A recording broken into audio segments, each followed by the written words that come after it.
Shange. It is a pleasure to be with you today, here with Education Update, our newspaper. Well, thank you. We are privileged to be sharing some of your time. I know how busy your schedule is. Can you tell us a little bit about maybe a turning point in your life and something that perhaps initiated your turning to writing as a profession? Well, that's a very funny question because there is two different issues. There's a turning point in my life when I discovered I was a writer. I was sitting on the steps outside Millbank Hall, actually, going towards the library. I was sitting somewhere along there, and somebody from the Barnard literary magazine came up to me, and she mistook me for another black student, and she said to me, "Barbara, will your story be ready? Will your poem be ready? We have the deadline's coming up. It's tomorrow." And I looked at her and I said, "Oh, I'll have it. It'll be done. There's no problem about that." And so then I went back to my dormitory and I decided to write a poem and give it to her under my real name, which was then Paulette Williams. And then there'd be two black students in the Barnard Literary Magazine. She would not have known that there were two of us who could write. And they accepted the poem, and Barbara was in the magazine too. So there were two black writers in the Barnard Literary Magazine when they were expecting only one. So that was a turning point when I decided to write, when I discovered I could write and people would like it. And I didn't decide to become a writer as a profession until I left graduate school in 1973. And I had been threatening my graduate school advisor that I was going to run off and dance with Sun Ra. And that's what I wanted to do with my life, and I didn't want to be in graduate school. And my compromise at that time was to teach part-time in a college and write poetry. That was my compromise as opposed to giving up everything and going to dance with Sun Ra.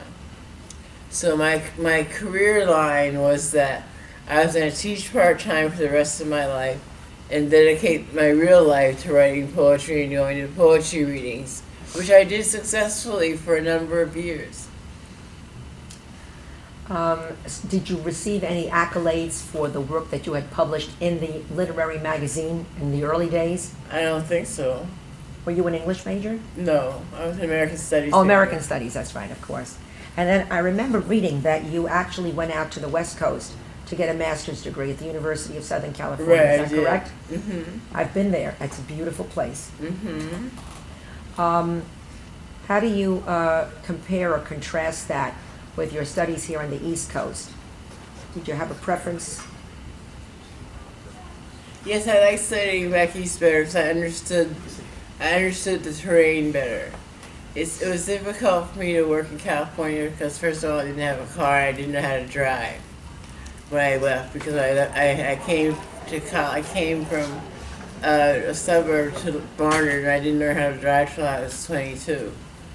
And so I couldn't drive in California, and I didn't understand how the city worked. Like I understand Manhattan, I understand the Bronx. I don't understand Brooklyn, even though I live there. But I did understand the two main places for me, which is Manhattan and the Bronx. And I knew how to get around, and I knew where institutions were. In California, I was just ignorant of everything, and it was overwhelming to try to learn the city and go to graduate school. So I would prefer to be back east to study. Right. Well, I can understand that. I can relate to it because I lived out there for a while, and I right near University of Southern California. Of all the works that you've written, and the plays and the poems, do you have a favorite? Mm-hmm. Which one is it? Lillian is my favorite. Why? Well, because it's the most interesting to me. And I worked very hard on it, and it still surprises me. In what way? I'm always taken aback by decisions I made about what the characters would do, or what they would say. If you were to rewrite that today, would you have the characters make different decisions? I don't think so. I think I would have written more of it. It would have been longer if I was to rewrite it today. Now, you mentioned that you published your first work in the journal here at Barnard College under another name. Under my given name. Your given name, correct. So why, may I ask why the name changed? I didn't want a slave name. Okay. Slave name meaning the ones that your parents had given you? It was a derivative of the English language and the French language. I see. And they were slave owners and slaveocracies. Right. And I didn't want anything to do with that. I was wondering, sorry, we use iPhones for everything, but how involved have you been at Barnard since you graduated in the 60s? And has your relationship with Barnard changed over the years, or has it been the same? And I just was wondering if you could comment on that. Well, I used to be really good at coming to class reunions every year. And that sort of tapered off when I left New York. And it tapered off when I had my daughter. I haven't been terribly active, although I've been keeping abreast of Barnard through the Barnard Bulletin. I haven't been terribly involved with Barnard since my child grew up to become a woman. But I keep myself abreast of it through the Bulletin and through making phone calls. Every once in a while, I'll call and ask information. I'll say, I want the dean's office. And then I get the dean's office and I say, I'm Ntozake Shange and I'd like to speak to the dean. And so then I'll get the dean, whoever the dean is. Usually, it used to be my friend Dorothy Ehrman, who was my classmate. So I get Dorothy on the phone and I say, Dorothy, what's going on that's important? And then she would just tell me, you know. And so I kept in touch with her in those years through that connection. So I was wondering why you chose to address your criticism of Tyler Perry's interpretation of For Color Girls at Barnard, because I believe you hadn't dealt with that criticism yet. Why did I decide to do it At Barnard? Yeah. Well, it was like coming home. It was like being free to say whatever I wanted. And I was in a safe place, and I was in a place that would back me up. And I was around students who would understand what I was talking about. Who wouldn't be overwhelmed with my decision not to side with Tyler Perry. Who wouldn't, so I felt very free to do that. And I felt I was an audience who deserved to know the truth.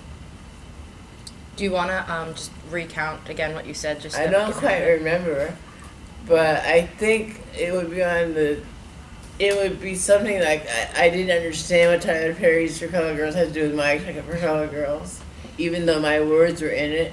I don't know where the character in white came from. There is no such character. I don't understand how poems that were meant to empower women could be used to minimize us and to denigrate us. I don't understand how come there were no smiles at the end of For Color Girls. They looked like they were going to a funeral. So altogether, I didn't understand Tyler Perry's movie.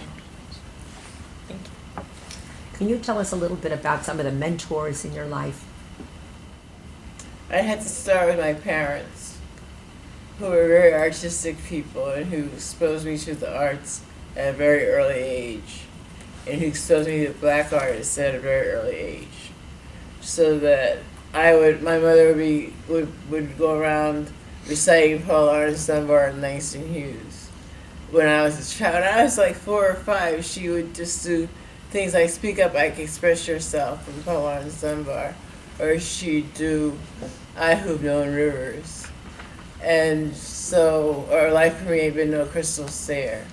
So these are things I was exposed to at an early age, and my father introduced me to black music of all kinds because he was interested in Latin music, which is based on Afro-Cuban music, which is based on African drums, which were based on drums from slaves that were from Africans who were made slaves and sold to Cuba.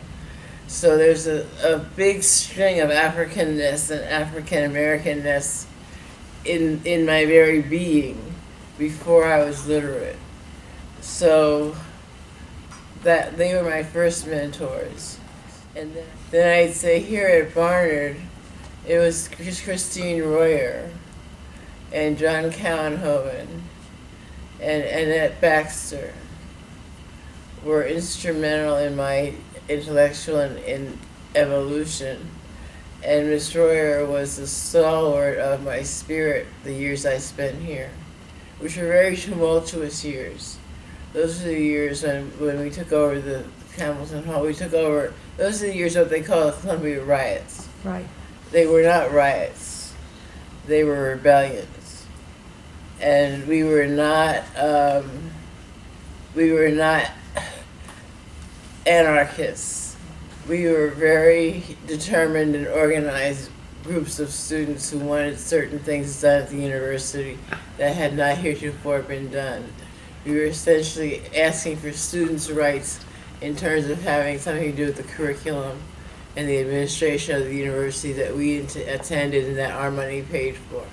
We paid for each year with our money. We wanted to have some say in our education. So if you look back at those times and you reflect at Barnard and Columbia today, in 2013, are things much better? I'm not at Barnard right now. So No, but I'm just, well, but you've got your sources of information for what's new at Barnard today. Yes.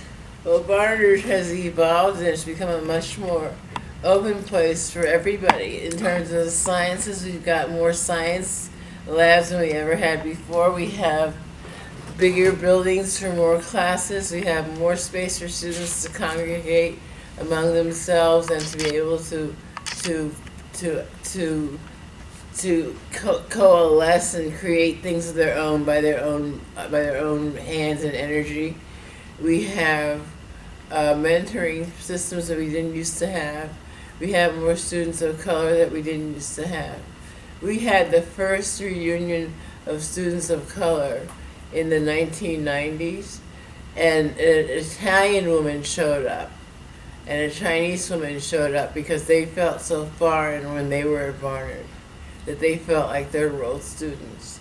So Barnard has evolved and has included many more people, even though we never know who to expect when we say people of color or third world students reunion, because we never know who's been excluded until they show up. And they do show up. So Barnard still has problems of its own to resolve. There were students who I saw today who threatened, like I did, to transfer every year to a black school. So Barnard definitely has maybe the same old problems. I don't know what they're going to do about that. I'm wondering if you wanted to talk to us about what you're working on now. What I'm working on now is rehabilitating my body, because I was overtaken by something called CIDP, or chronic inflammatory demyelinating polyneuropathy, which means that the nerves in my body lose their myelin coating, and so that they're left wild in my limbs and my arms. So I don't have control of my arms and my legs anymore.